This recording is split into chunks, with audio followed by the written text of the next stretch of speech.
আমরা আজকে অভিযান পরিচালনা করেছি দুটো এই বোস ব্রাদার্স সহ দুটো প্রতিষ্ঠানে। একটা হচ্ছে এনায়েত বাজার মোড়ে, ওটা হচ্ছে royal Bangla sweets and bakery, এবং দ্বিতীয়ত আমরা এই বোস ব্রাদার্সে এসেছি।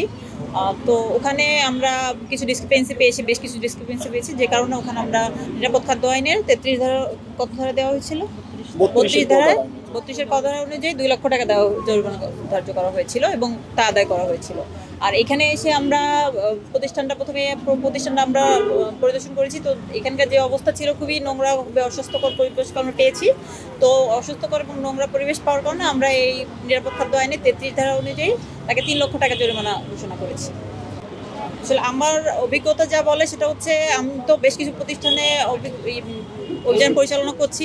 আগে থেকে কিন্তু আমরা মনে হচ্ছে তাদের মধ্যে একটু সচেতনতা এসেছে, আগে থেকে কম্পারেটিভলি আমরা একটু বেটার অবস্থা অনেকগুলো প্রতিষ্ঠানকে পাচ্ছি।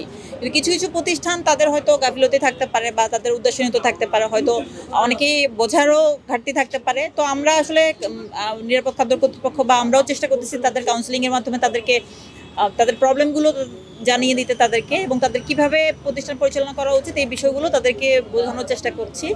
এছাড়া যদি তারা আমাদের ইনস্ট্রাকশন অনুযায়ী না চলে বা নির্দেশনার প্রতিপালন না করে, তাহলে তো সংশ্লিষ্ট আইন অনুযায়ী আমরা তাদেরকে জরিমানার আওতায় নিয়ে আসতেছি।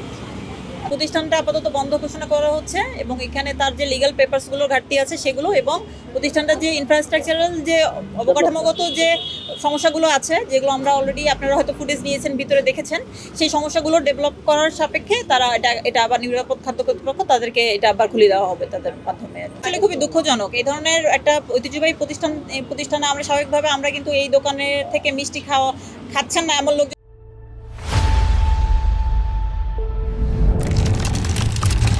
সংখ্যা হয়তো খুব রেয়ার। তো অনেকেই এই প্রতিষ্ঠানটাকে অনেক পছন্দের তালিকায় রেখেছেন, কিন্তু এটা আমরা আসলে আমাদেরও তো প্রতিনিয়ত একটা রুটিন ভিজিটের মাধ্যমেই বিভিন্ন জায়গায় যেতে হয়। তো আমরা যখন আসলাম, এসে যা অবস্থা ওদেরকে পেয়েছি, এটা আসলে খুবই দুঃখজনক। তো এই জন্যই তো তাদেরকে আমরা অস্বাস্থ্যকর পরিবেশ থাকার কারণে আমরা তাদেরকে জরিমানার আওতায় নিয়ে এসেছি। ওনারা জরিমানা আদায়ের জন্য কিছু সময় চেয়েছেন, ওনারা হয়তো কালেক্ট করার জন্য চেষ্টা করছেন। আর যদি জরিমানা না দিতে পারেন, সেক্ষেত্রে জরিমানা আমাদের যে পরবর্তী যে প্রসিডিউর আছে আমরা সেটা গ্রহণ করবো। এটা 3 লক্ষ টাকা জরিমানা করা হয়েছে।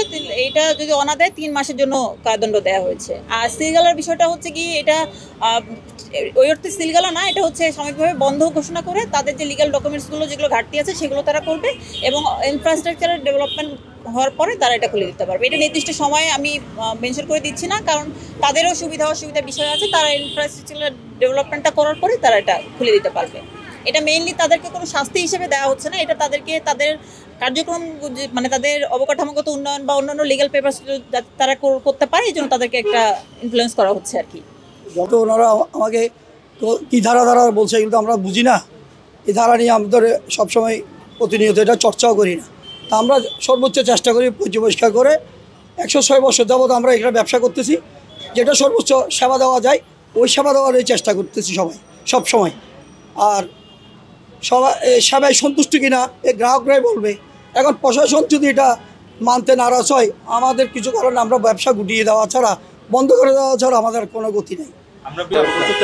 প্রচুর তেলাপো থেকে থাকে, ঠিক আছে। প্রচুর কয়টা? 1টা 2টা 4টা, প্রচুর। তাহলে ওইটাও ফুটেজ আছে আপনাদের কাছে, ওইটাও শো করেন।